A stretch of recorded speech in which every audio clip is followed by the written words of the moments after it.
aqui com o secretário de transição, o Rodrigo Garcia, que ele está coordenando a transição do governo de João Dória, né? Rodrigo, gostaria de saber, você falou sobre o enxugamento da máquina administrativa principalmente e corte de cargos de apadrinhados no governo, né? Os cargos comissionados. Já tem um levantamento disso? Já tem uma definição de quantos cargos vão ser cortados? De que forma isso vai ser feito? Olha, São Paulo já vem, nos últimos governos do Geraldo Alckmin, do José Serra, do Mário Covas, num caminho de enxugamento do tamanho do Estado. Nesses últimos 24 anos nós tivemos diversas estatais, empresas que foram vendidas, fechadas, fundidas, né, para que a gente tivesse uma máquina pública menor. Esse foi o grande acerto de São Paulo nesses últimos anos. Qual é o objetivo do governador João Dória? Continuar e acelerar este processo. Para isso, nós estamos fazendo um diagnóstico preciso de cada uma das estatais. Nós temos cerca de 17 empresas públicas, SAs, temos várias autarquias e várias fundações no Estado. São mais de 30 se nós somarmos as empresas, as autarquias e as fundações. Então nós estamos avaliando qual é o papel de cada uma delas. O que cada uma hoje representa para o contribuinte paulista, se ela tem necessidade de existir. Então são empresas que não necessariamente serão privatizadas, porque elas não têm valor. Elas serão encerradas as suas atividades e as suas atividades transferidas para outros órgãos públicos. Com isso a gente enxuga também essas empresas estatais que, na nossa visão hoje, não têm um serviço relevante a ser prestado. Quais, por exemplo? Eu espero, a partir do mês de dezembro, mostrar à imprensa e à sociedade quais empresas que vão efetivamente ser extintas. Eu não posso adiantar hoje, não é porque eu não queira, e sim porque nós não concluímos esse trabalho. Nós temos hoje a nossa equipe de transição olhando cada uma dessas estatais, né, e avaliando o papel que ela exerce, o custo que ela exerce, os seus últimos balanços, para que a gente possa eventualmente colocá-las em processo de extinção. O que eu posso assegurar é que nós teremos algumas estatais que serão extintas, mais do que uma, duas ou três, já no início do mês de janeiro, e estamos terminando este levantamento para mostrar ao governador João Dória, para que a gente, ao lado dele, e ele tome a decisão dessa extinção. Ao lado desse trabalho específico, que é o fechamento de empresas públicas, né, nós temos também a oportunidade de congelar cargos em comissão, não são mais de 20 mil, e nós estamos analisando também quais são esses cargos, aonde eles estão colocados e quais deles, na nossa opinião, não têm uma função relevante dentro da máquina pública. Analisando, por exemplo, não só quem está ocupando esse cargo, mas a data da sua nomeação, a sua remuneração. O João Dória fez isso como governador, como prefeito de São Paulo.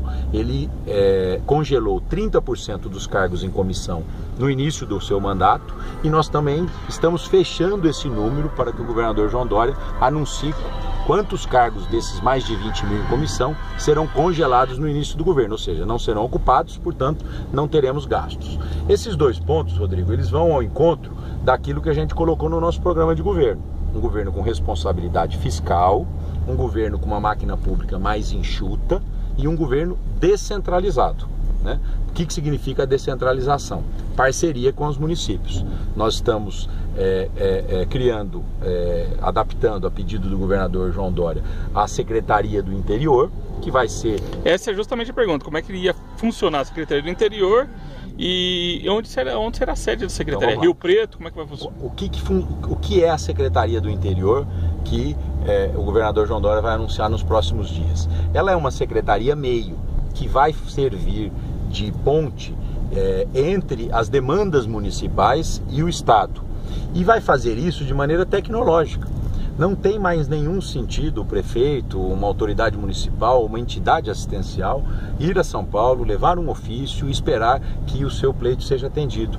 Nós vamos ter uma secretaria com muita tecnologia agregada, né, para que, junto às pequenas cidades principalmente, a gente possa apoiá-las na execução desses seus projetos. Muitas pequenas prefeituras não sabem fazer bons projetos, portanto não conseguem ter acesso a recursos do Estado. Então essa Secretaria do Interior ela vai funcionar mediando essas aspirações, com tecnologia, né? Então ela é uma estrutura extremamente enxuta, eficiente, para que a gente possa aproximar e descentralizar a administração. Então, vários dos programas que hoje são feitos pelo governo de São Paulo, nós queremos que sejam executados pelas prefeituras, com projetos e com recursos do Estado, mas executados lá embaixo. Muitas vezes as pessoas acham que você contratando de maneira unificada, você contrata mais barato. Não é necessariamente assim. Então Então nós vamos analisar cada caso do programa, dos programas do Estado, para saber aquilo que é melhor realizar direto pelas prefeituras, e aquilo que é melhor realizar direto pelo governo de São Paulo. A gente percebe que os municípios, principalmente de pequeno porte, eles estão passando por uma necessidade financeira muito grande. As prefeituras dependem exclusivamente dos repasses do FPM e ICMS do governo do Estado. Tem alguma previsão para melhorar a situação desses prefeitos? Porque hoje eles falam que é uma missão ser prefeito. E falam com toda a razão, porque se nós não tivermos um crescimento econômico no Brasil que melhore a arrecadação, nós não vamos conseguir dar conta da expectativa da sociedade em serviços públicos. Agora, muitos gestores públicos acham que vão ampliar os seus serviços aumentando impostos. Esse não é o caminho. O governador João Dória quer ampliar os serviços do Estado e, se possível, reduzir impostos. Como é que nós vamos conseguir isso? Se a gente enxugar a área meio do Estado, se a gente gastar mais com o serviço e menos com a máquina pública. Hoje, se você analisar a quantidade de servidores públicos do Estado, são quase 700 mil, eles prestam um grande serviço ao Estado. Mas nós temos uma outra quantidade parecida como essa que estão hoje nas organizações sociais, nos serviços contratualizados, que no nosso ponto de vista é a melhor forma de você expandir serviços públicos. Você pode, por exemplo, criar na área da saúde serviços que são pontuais, que atendem via mutirão e depois de executado eles podem ser extintos, né?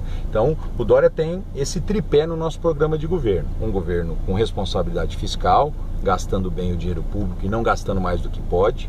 Um governo que seja descentralizado e uma máquina pública que seja menor, né? Para que essas três premissas? Para que a gente tenha como prioridade absoluta a saúde, a segurança, a educação. Isso é essas três áreas de governo é a prioridade do orçamento do Estado. As outras áreas, para gerar emprego, dependem de desburocratização, dependem de melhor mobilidade urbana, que nós pretendemos fazer via concessões. Nós já temos algumas áreas rodoviárias sendo estudadas para a gente ampliar o programa de concessão. Nós temos lá na capital desafios enormes, enfim, na área de mobilidade urbana, o trem intercidades que vai começar a interligar a capital com a cidade de Campinas e de Americana, né? E aqui no interior de São Paulo, em cidades sedes como a nossa aqui de Rio Preto, o desafio também de melhorar a mobilidade. Nós sabemos da enorme expectativa que a cidade tem para a conclusão da duplicação da BR-153, que é uma obra federal que atravessa a cidade, e como governador de São Paulo, João Dória vai lutar para que não falte recursos, para que a gente conclua o que está aí e, se possível, amplie essa duplicação e que a gente possa também resolver esse grande gargalo que nós temos aqui entre, basicamente, Rio Preto e Mirassol, mais uma eventual marginal começando lá em Cedral, indo até Mirassol. Temos que analisar. Inclusive estão passando por debaixo da Washington aqui. Exatamente, estamos aqui passando embaixo da Washington Luiz, né? Quem vive aqui sabe, enfim, que virou uma avenida, né? Com muitos acidentes, e nós precisamos não só melhorar a segurança, mas melhorar a fluidez. Tempo nos dias de hoje é dinheiro, é oportunidade de trabalho, e nós não podemos que esse custo da mobilidade que está crescendo nas grandes cidades pelo trânsito, pelo volume de combustível, pelo volume de poluente que a gente gera, né, possa cair sobre a conta do cidadão. Então o Estado tem um papel regulador importante nisso. A questão da nomeação do ministro Gilberto Kassab para a Casa Civil, ela será mantida diante das críticas que têm sido feitas ao João Dória. A gente vê principalmente nas redes sociais, os eleitores não concordaram com essa nomeação.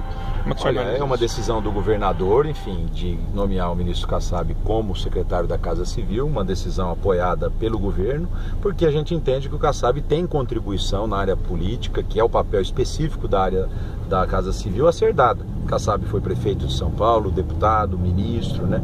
Tem uma longa folha de serviços prestados. E é natural que a sociedade tenha liberdade de criticar, nós vivemos num país democrático, mas o ministro Kassab não tem nenhuma condenação em segunda instância que o impeça de exercer um cargo público. Hoje ele é ministro de Estado e eu confio que ele terá todo o tempo necessário para se defender das acusações que hoje são imputadas a ele e, ao mesmo tempo, ser um grande secretário da Casa Civil.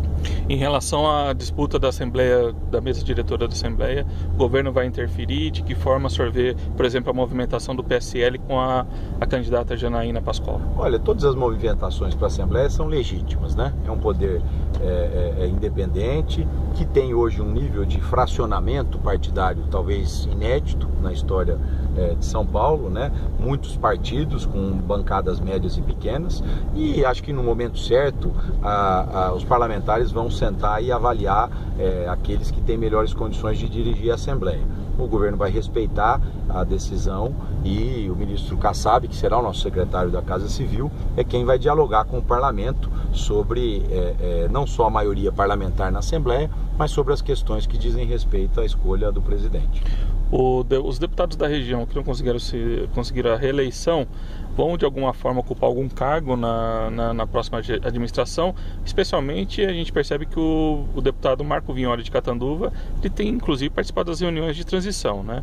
Ele inclusive com o papel de líder hoje do PSDB, ele faz a transição legislativa, que está indo bem.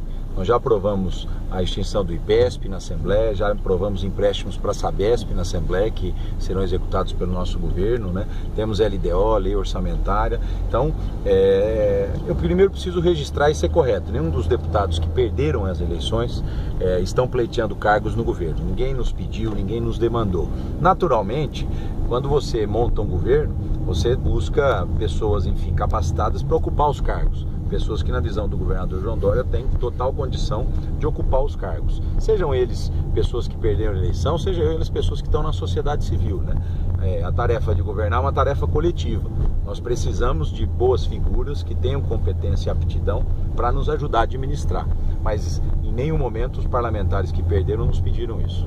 Em relação aos BAEPs, as séries dos BAEPs, dos batalhões que serão instalados no estado, tem alguma previsão em relação aos declins também? O que o senhor pode falar dessa demanda, tanto da Polícia Civil como da Polícia Militar? Olha, a segurança é prioridade absoluta no governo João Dória. Nós convidamos o general Campos, que foi o comandante militar do Sudeste, para assumir a secretaria.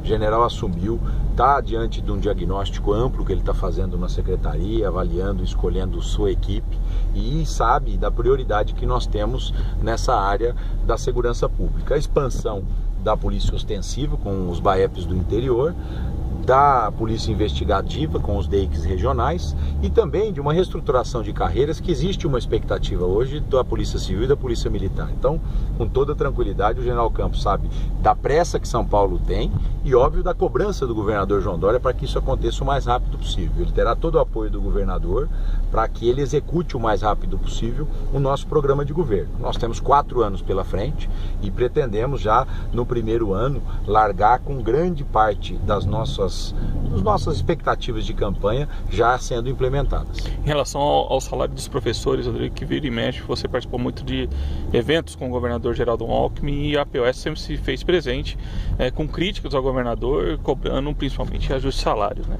Qual que vai ser a política do novo governo em relação a isso? Olha, é importante registrar que nós tivemos uma crise econômica no Brasil sem precedentes. E nessa crise econômica, quer dizer, a sociedade paga o preço, perdendo emprego, perdendo renda. O funcionário público paga um preço não tendo aumento, né? Então é natural que nós vivemos nesses últimos, principalmente 4 anos, essa realidade, onde a crise sobrou para todo mundo, né? Para o funcionário público, funcionário privado. O que eu espero é que a gente viva um melhor momento econômico no Brasil e que essa reorganização administrativa do governador João Dória nos possibilite a ter mais recursos do orçamento para valorizar sim o professor, para valorizar sim o policial. Então nós temos escalado para essa missão o ministro Roscielli, que hoje é ministro da Educação do Brasil, um educador experiente, entusiasmado com o ensino brasileiro, né? Com prioridade no ensino básico, que é o que nós vamos apoiar muito as prefeituras, né? E eu espero que a gente possa, de maneira mais rápida, com responsabilidade fiscal, né, valorizar sim a carreira do professor em São Paulo. Para a gente tentar encerrando, como é que o senhor vê o desgaste enfrentado pelo apadrinhado do senhor, padrinho, né, senhor padrinho do deputado federal Geninho Zuliani, respondendo aí por ações de improbidade, condenações, como é que o senhor vê isso? Os que estão na vida pública estão sujeitos a dar satisfação à sociedade, a justiça está aí para julgar, né? E, enfim, nós estamos vivendo um momento no Brasil onde todo mundo que é gestor público ou foi gestor público sofre com ações de improbidade, sofre com questionamentos do Tribunal de Contas. Quem está na vida pública tem que entender que deve satisfação à sociedade, enxergar isso com naturalidade e prestar todas as contas à sociedade civil dos seus atos e daquilo que lhe imputam.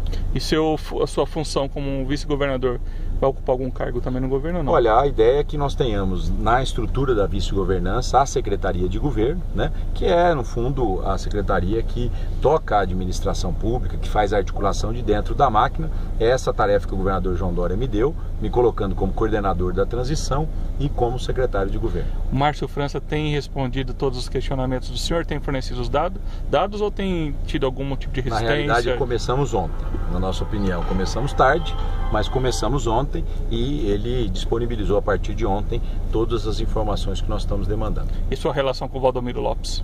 Relação cordial, enfim, tivemos muitas políticas e campanhas em conjunto, né, respeito, e quero muito bem ao Valdomiro. Muito obrigado, viu? Obrigado. Matou, Rodrigo? Vou esperar lá na frente.